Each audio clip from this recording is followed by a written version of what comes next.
وما خلقنا السماوات والارض وما بينهما لاعبین، ہم نے زمین و آسمان اور جو کچھ ان کے درمیان ہے یہ کھیل کے لیے پیدا نہیں کیا. ما خلقناہما الا بالحق، زمین و آسمان کی پیدائش کسی مقصد کے تحت ہوئی. ولکن اکثرهم لا يعلمون، لیکن اکثر لوگ اس حقیقت سے ناواقف ہیں. لیکن اکثر لوگ آپ دیکھیں ان کا کانفیڈنس لیول دیکھیں، آپ جس سے بھی پوچھیں نا وہ کہے گا جی بنو پتہ ہے سب کچھ. اور اللہ ہمارے اکثر لوگ ناواقف ہیں، وہ سیریس لے ہی نہیں رہے خدا کی اس کریشن کو کہ بھئی مر کے اللہ نے مقصد کے لیے پیدا کیا. مقصد کیا ہے؟ الذی خلق الموت والحیات لیبلوکم ایکم احسن عملا.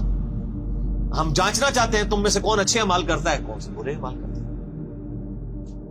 کسی نے کوئی مقصد بیان کیا ہوا ہے، کسی نے کہا جی وہ آپ نے جو مخلوق کی خدمت کے لیے اللہ نے پیدا کیا. کوئی کہتا ہے جی اولیاء اللہ کو مرتبے دینے کے لیے پیدا کیا. کوئی مقصد بیان کرتا ہے، وہ کوئی مقصد او اللہ بندے اپنی فکر کرو تو اڈل کے بڑھنی ہے. ہر بندے نے اللہ کے حضور ثم لتسألن یومئذ عن النعیم، اس دن پھر قیامت والے دن تم سے تمہارے اعمال کے بارے میں پرسش ہو. اس لیے پیدا ہوئے ہیں اور تو کوئی مقصد ہی نہیں ہے، سیدھا سا مقصد ہے. چونکہ یہ کام اوکھا ہے نا، اس واسطے انہوں چھوڑ کے باقی مقصد بڑھا لینا. ٹھیک ہے، اب دیکھ لیں اللہ نے ذکر کیا نا کہ ہم نے زمین و آسمان کو با مقصد پیدا کیا. یہ حق کے ساتھ، حق کی ٹرانسلیشن ہوتی ہے پرپس فل، با مقصد. قرآن کے بارے میں بھی آیا وَبِالْحَقِّ أَنزَلْنَاهُ وَبِالْحَقِّ نَزَلَ، ہم نے قرآن کو حق کے ساتھ اتارا اور یہ حق کے ساتھ اترا. یعنی مقصد کے لیے اتارا اور یہ اپنا مقصد لے کر آیا. اور مقصد کیا؟ انسانیت کی ہدایت، آخرت کی کامیابی. تو اب یہ ذکر آیا نا کہ ہم نے زمین و آسمان کو کسی مقصد کے لیے پیدا کیا ہے، اور ساتھ ہی ذکر آ گیا ان یوم الفصل میقاتهم اجمعین، یقیناً فیصلے کا دن ان سب کے لیے مقرر وقت ہے. یعنی فیصلہ ہوگا. پھر یہ نہیں ہے کہ جناب یہاں پہ آپ نے یاشی کی زندگی کی ہے تو آخرت بھی آپ کی یاشی کی ہوگی. نہیں، دنیا جو اللہ کی مرضی کی گزارے گا اسی کی آخرت اس کی مرضی کی ہوگی، اور جو دنیا میں اپنی مرضی کی زندگی گزارے گا آخرت پھر اللہ کی مرضی کی. اللہم اجرنا من النار، اللہم اجرنا من النار، اللہم اجرنا من النار. اللہم من احییتہ منا فاحیہ علی الاسلام ومن توفیتہ منا فتوفہ علی الایمان. آمین. یوم لا یغنی مولا عن مولا شیئا، قیامت کا وہ دن ایسا ہوگا جب کوئی دوست کسی دوست کے ذرا کام بھی نہیں آئے گا. ولا هم ینصرون، نہ ہی ان کی مدد کی جائے گی.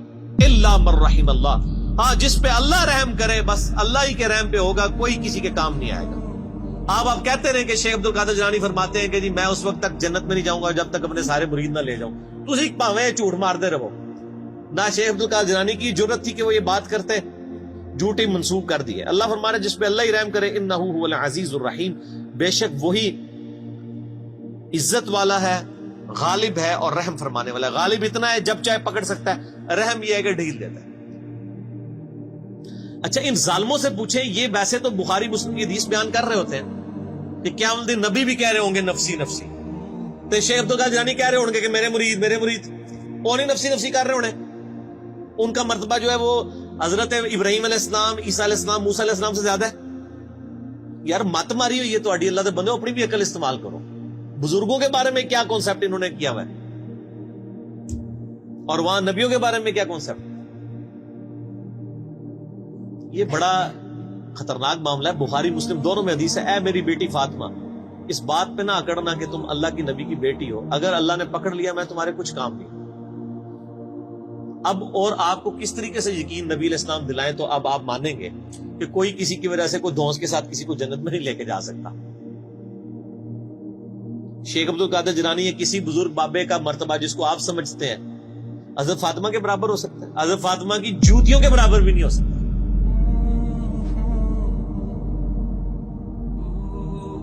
تو آپ دیکھ لیں کتنے بڑے بڑے انہوں نے لوگوں نے دعوے کیے اپنے بزرگ بابوں کے بارے میں. جھوٹ ہے، 100% جھوٹ ہے. ان شجرۃ الزقوم، اب بڑی سخت آیات آ رہی ہیں. جنتیوں اور جہنمیوں کا سائملٹینیس کنٹراسٹ آئے گا. پہلے اللہ جہنمیوں کا ذکر کرے گا کہ ان پر کیا صورتحال جہنم میں گزرنی. بے شک زقوم کا درخت ایک کڑوا درخت، طعام الاثیم گناہگاروں کی خوراک ہوگا. کالمہل یغلی فی البطون، پگھلے تانبے کی مانند پیٹوں میں جوش مارے گا. یعنی وہ کڑوا درخت کھانے کے بعد پیاس لگے گی ان کو، پھر پگھلا ہوا تانبے کی مانت پانی دیا جائے گا, وہ پیئیں گے تو ان کے پیٹ میں جوش مارے گا. کغلی الحمیم, اور وہ کھولتا ہوا پانی گرم جوش مارتا پانی ہوگا.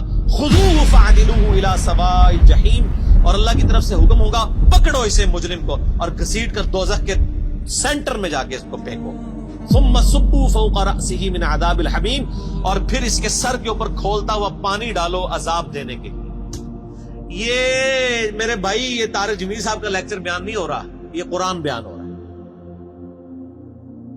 ذق انک انت العزیز الکریم, اللہ تعالیٰ فرمائے گا چک, تو بڑی عزت والا اور بڑی جو ہے وہ کرامت والا ہے. یہ تنزیہ جملہ اللہ کی طرف سے بولا جائے گا کہ دنیا میں تو نے بڑے دعوے کیے ہوئے تھے نا کہ میں جناب کر دیا گا, تو میں کر دیا گا, تو بڑی عزت والا ہے نا, دیکھ تیری عزت افزائی میں کر رہا ہوں, تیرے سر کے اوپر کھولتا ہوا پانی ڈالا جائے گا.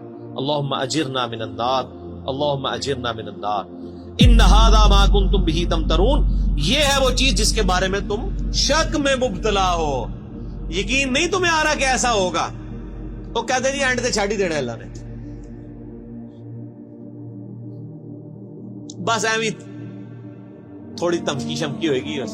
یہ یہودیوں کا عقیدہ تھا, ان کو میں نے پھکی دنیا میں دی ہوئی ہے کہ آپ, وہ کہتے ہیں اللہ بڑا غفور رحیم ہے. ماں دیکھو, ماں کوئی دوزخ میں پھینک سکتی کسی بچے کو, اللہ تعالیٰ کیسے پھینکے گا؟ میں کہتا ہوں جی آخرت تو کسی نے نہیں دیکھی, میں آپ کو ویڈیو نہیں دکھا سکتا, قرآن تو موجود ہے نا, یہی پڑھ کے دیکھ لو. یہ کون ہے, یہ قرآن کس نے نازل کیا ہے؟ یہ جو آیات پڑھ رہی میں نے گھر بنائی ہیں جن کے اندر یہ سارا ذکر آ رہا ہے. تو میں ان کو دنیا میں ایک مثال دیتا ہوں کہ آپ کہتے ہیں نا ماں نہیں یہ چاہے گی, تو میں آپ کو دنیا سے ایک مثال دیتا ہوں کہ آپ اور میں بھی کبھی نہیں چاہیں گے کہ آپ کا کوئی دشمن ہو, اس کے 4-5 چھوٹے چھوٹے بچے ہوں, اور آپ اس کی دشمنی میں اس لیول پہ جائیں کہ آپ اس دشمن کی بیوی کو مار دیں. آپ کہیں گے نہیں یار اس کا کیا قصور ہے, اس کے بچوں کا کیا قصور ہے, رحم کھائیں گے نا کہ یار اس کی ماں مر گئی بچوں کی, ان بچوں کو بیوہ, جب یہ بچے جو ہیں یتیم ہو جائیں گے تو جو ماں کے بغیر رہیں گے, اور نئی جب ستیلی ماں آئے گی ان کے ساتھ کیا سلوک کرے گی, ان کے مینٹل ماڈلز تک بدل جائیں گے. ترس کھائیں گے نا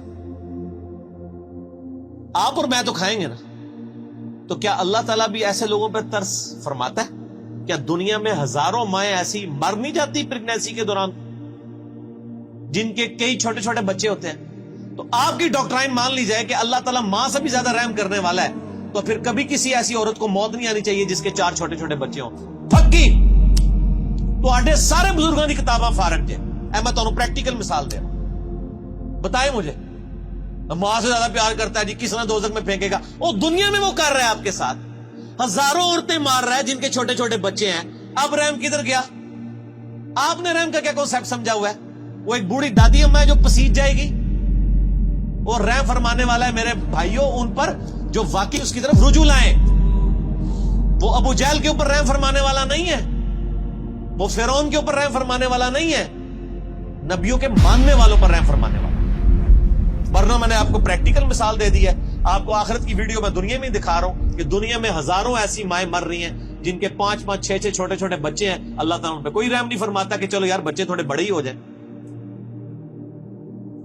تو یہ چیز اللہ نے دنیا میں دکھائی ہے اس لیے تاکہ آپ کو یقین آ جائے کہ اللہ تعالیٰ پسیج نہیں جاتا. اٹ گھونسلے تھے مثالہ بیان کرنی ہے بند کرو, ٹھیک ہوگا جی. اللہ تعالیٰ فرما رہا ہے ان ھذا ما کنتم بہ تمترون, یہ وہ تھا جس کو دنیا میں تم شک کرتے تھے. کیا شک کیا کرتے تھے؟ یا اللہ جو کچھ بھی ہے تیرے بابو کی امت سے بخشے جائیں گے. اب سائملٹینیس کنٹراسٹ, ان المتقین فی مقام امین, بے شک پرہیزگار امن کی جگہ میں ہوں گے. فی جنات و عیون, اللہ کی طرف سے باغوں میں اور چشموں میں. یلبسون من سندس و استبرق متقابلین, وہ باریک لباس پہنے ہوئے ہوں گے اور دبیس ریشم کا آمنے سامنے بیٹھے ہوں گے. یعنی ان کا جو لباس ہے جس طرح آج کل بھی ہوتا ہے, وہ کیٹی کی شلوار ہوتی ہے, اوپر ململ کا کرتا ہوتا ہے. اللہ فرماتا ہے موٹی ریشم کی ان کی یعنی تحمد ہوگی یا شلوار ہوگی یا پینٹ کوئی بھی ہوگی, اور اوپر کرتے ان کے باریک لباس ہو. کذالک, اور یوں ہی, وزوجناہم بحور عین, ہم ان کو بیاہ دیں گے موٹی آنکھوں والی حوروں کے ساتھ. اب یہ حوروں کی ڈیٹیل کے لیے آپ طارق جمیل صاحب کے لیکچر دیکھیں. جو جس چیز کا ایکسپرٹ ہے اس کی طرف ریفر کرنا چاہیے. ادھر ہیں وہ ایکسپرٹ, وہ آپ دیکھیں. یدعون فیہا بکل فاکہۃ آمنین, اور وہ منگوا لیا کریں گے ہر قسم کا پھل اطمینان سے, جو ان کی خواہش ہوگی اللہ تعالیٰ ان کے سامنے رکھے. لا یذوقون فیہا الموت الا الموتۃ الاولی, وہ نہیں چکھیں گے وہاں پر موت کا ذائقہ بجز اس موت کے جو وہ دنیا میں چکھ چکے, بس ایک ہی موت. اچھا میں جنت کی آیات سے نا اس طرح ہی گزر جاتا ہوں نا, تو لوگ کہتے ہیں جنت لیکچر دو, جنت لیکچر. یار جنت لیکچر تو اتنا کچھ ہے, وہ آپ وہی پڑھ لیں. آپ بخاری مسلم میں جنت کا چیپٹر پڑھ لیں, مشکات کی 30 جلد میں جنت کا چیپٹر پڑھ لیں, ٹھیک ہے جی. اور یہ ساری چیزیں کرنے سے یہ تو اسی طریقے سے کہ آپ بریانی کے فضائل بیان کرنا شروع کر دیں, بریانی تک پہنچنے کے لیے بھی تو ایک ایفرٹ کی ضرورت ہے نا, تو وہ سب کو پتا ہے. دنیا میں میرا خیال ہے جنت کے بارے میں تو سب کو ہی پتا ہے, دوزخ کے بارے میں لوگوں نے انڈر ایسٹیمیٹ کی. تو جس چیز کی ضرورت ہے وہی کریں, اور یہی صحابہ کا طریقہ بھی ہے. بخاری مسلم اٹھا کے دیکھیں, جب حضرت عمر کو زخم لگا ہے تو ان کے پاس آ کے صحابہ کہہ رہے ہیں کہ آپ کی وجہ سے اللہ تعالیٰ نے اسلام کو اتنی شوکت دی ہے, رومن پرشین امپائر گری ہے, اور ہم اللہ سے امید کرتے ہیں کہ آپ اللہ کے حضور آپ تو بخشے بخشائیں. یہ بخاری مسلم دونوں میں ہے. اس زخم کی حالت میں انہوں نے کہا میں تو بس یہی چاہتا ہوں کہ جو کچھ میں نے اسلام کے لیے کیا نا, اس کے بدلے میں اللہ صرف میرے گناہ معاف کر کے مجھے برابر چھوڑ دے. جنت تو چھوڑ دو, بس مجھے برابر کر دے کہ میرے گناہ اور نیکیاں برابر ہو گئی ہیں, میں بریک ایون پوائنٹ پہ آ گیا ہوں. جنت کی بات تو حضرت عمر نے بھی نہیں کی ہے مرتے وقت, حالانکہ اس وقت ضرورت تھی کہ وہ جنت کی بات کرتا ہے کہ میں سیدھے ہی جنت ہی چلے آ جاؤ, اور جنت کی گارنٹی بھی ملی ہوئی تھی. یہ باتیں نہیں کسی کو یاد. جب ہم یہ باتیں کرتے ہیں ہمیں کہتے ہیں جی کڑوی کڑوی باتیں ہر وقت کرتا ہے, تو حضرت عمر بھی کڑوی کڑوی باتیں کرتے تھے, حالانکہ وہ تو موت کے وقت تھے, اس ٹائم تو ضرورت تھی وہ جنت کی باتیں کرتے. انہوں نے کہا بس مجھے اللہ برابر ہی چھوڑ لینا, اتنا ہی کافی ہے. او بھائی عقل نہ ہوئے تھے موجے ہی موجاں, اور عقل ہوئے تھے سوچے ہی سوچا. جسے عقل ہو اس کو سوچ ہوتی ہے. حضرت عمر کو عقل تھی, آپ کو عقل نہیں, آپ کے بزرگوں کو, آپ کے واعظین کو, آپ کے علماء کو عقل نہیں ہے, اس لیے وہ آپ کو میٹھی لوریاں دیتے ہیں. ٹھیک ہے مست رہو, ٹھیک ہے, انہوں نال ہی ہو گے کیا عمل داڑے, ٹھیک ہے. وہ ہمارے ساتھ لوگ بات کر رہے ہوتے ہیں نا, یزید نو برا نہ کرو, ہم کہتے ہیں جی ٹھیک ہے اللہ آپ کا حشر یزید کے ساتھ کرے. نہیں, اگر ایڈی کانفیڈنٹ ہو تو منگے کرو دعا کہ یزید اور اس کے خاندان کے ساتھ ہمارا حشر ہو. ہم کہتے ہیں حسین اور اس کے خاندان مولا علی کے ساتھ ہمارا حشر ہو. ہم تو کانفیڈنٹ ہیں, آپ میں اعتماد نہیں ہے.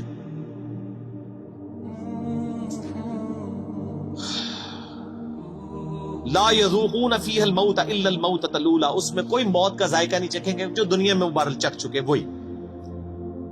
وَوَقَاهُمْ عَذَابَ الْجَحِيمِ, اور انہیں عذاب جہنم سے بچا لیا جائے گا. یہ ہے میرے بھائیو کامیاب لوگ. بخاری مسلم میں حدیث ہے کہ قیامت والے دن موت کو مینڈے کی شکل میں لا کے میدان حشر میں ذبح کر دیا جائے گا. جنتی پریشان ہوں گے اور دوست کی خوشی کے ساتھ آ رہے ہوں گے کہ شاید کوئی ہمیں موت لکھ دی جائے تو ہم فارغ ہو جائیں.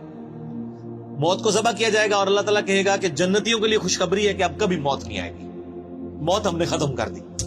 اور جہنمیوں کے لیے یہ بری خبر ہے کہ موت ہمیشہ کے لیے ختم ہو گئی ہے, اب تمہیں اسی عذاب میں ہی رہنا ہے, موت مانگنے سے بھی موت نہیں ہے. جنتیوں کے لیے موت کا ختم ہونا خوشخبری, اور جہنمیوں دوستیوں کے لیے سب سے بری خبر. اللہم اجرنا من النار, اللہم اجرنا من النار, اللہم اجرنا من النار, آمین. فضلا من ربک, یہ تمہارے رب کا فضل ہوگا جس کو یعنی دوزخ کی آگ سے بچا لیا گیا. ذالک هو الفوز العظیم, یہ ہے سب سے بڑی کامیابی. دنیا کی کوئی کامیابی بڑی کامیابی نہیں. اور میرے بھائی دنیا میں کھرب پتی آدمی کو بھی وہی 6 فٹ 7 فٹ کی قبر ملنی ہے, وہ بھی پتہ نہیں ملنی بھی ہے کہ نہیں, اور وہی 3 کپڑوں کا کفن ملنا ہے. جو ایک غریب لاوارث لاش کو, فٹ پاتھ پہ مرنے والی کو, وہی ایک جگہ سے ہی کفن خریدا جاتا ہے. یہ نہیں ہوتا کہ اس کے لیے کوئی اسپیشل لٹھا آتا ہے, وہ بنے بنائے کفن مل رہے ہیں, سب کو برابر ہی ملتے ہیں. فَإِنَّمَا يَسَّرْنَاهُ بِلِسَانِكَ لَعَلَّهُمْ يَتَذَكَّرُونَ, اے نبی الاسلام ہم نے اس قرآن کو آپ کی زبان پر آسان کر دیا ہے تاکہ لوگ نصیحت قبول کریں. یعنی آپ کی اپنی مادری لینگویج عربی میں ہی قرآن نازل ہوا ہے, آسان ہے. بے شک مولوی کہتے ہیں قرآن بڑا مشکل ہے, نہ پڑھی اور ڈائریکٹ گمراہ ہو جاؤ گے, لیکن اے نبی آسان ہی ہے.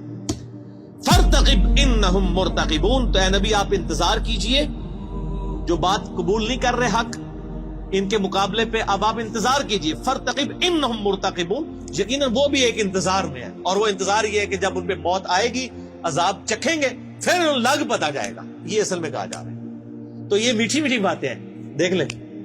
تو قرآن نہیں پڑھا ہوا تو میٹھی میٹھی باتیں ہیں، اور قرآن پڑھا ہوا ہے تو بخاری کی حدیث ہے، نبی علیہ السلام ایک چوراہے سے گزرے، کچھ صحابہ ہنس رہے تھے، آپ نے فرمایا جو کچھ میں جانتا ہوں وہ تم جانتے ہوتے تو بہت کم ہنستے، زیادہ رویا ہی کرتے۔